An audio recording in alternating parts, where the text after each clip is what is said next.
राधे। आषाढ़ शुक्ल पक्ष की एकादशी को देवशयनी एकादशी के नाम से जाना जाता है, क्योंकि इस दिन देव सोते हैं।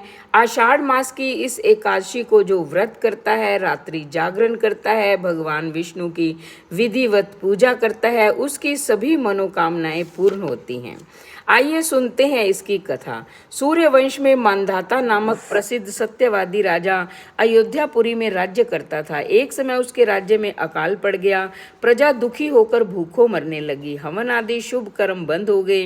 राजा को कष्ट हुआ। इसी चिंता में वह वन को चला गया और अंगिरा ऋषि के आश्रम में जा पहुंचा। वह ऋषि से बोला, हे सप्त ऋषियों में श्रेष्ठ अंगिरा जी, मैं आपकी शरण में आया हूँ। मेरे राज्य में अकाल पड़ गया है। प्रजा कहती है राजा के पापों से प्रजा को दुख मिलता है। मैंने अपने जीवन में किसी प्रकार का कोई पाप नहीं किया। आप दिव्य दृष्टि से देखकर कहो कि अकाल पड़ने का क्या कारण है।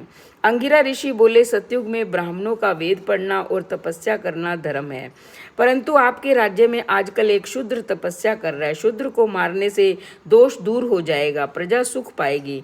मानधाता बोले, मैं उस निरपराध तपस्या करने वाले शूद्र को नहीं मारूंगा। आप इस कष्ट से छूटने का कोई और सुगम उपाय बताएं। ऋषि बोले, सुगम उपाय बताता हूँ। भोग और मोक्ष देने वाली देवशयनी एकादशी है।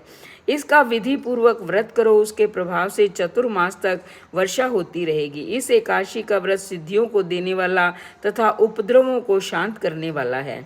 मुनि की शिक्षा से मंधाता ने प्रजा सहित देवशयनी एकादशी का व्रत किया और कष्ट से छूट गया।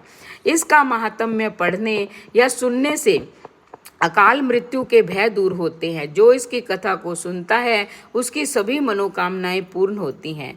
आज के दिन तुलसी का बीज पृथ्वी या गमले में बोया जाए तो महापुण्य होता है। तुलसी के बोने से यमदूत भय खाते हैं।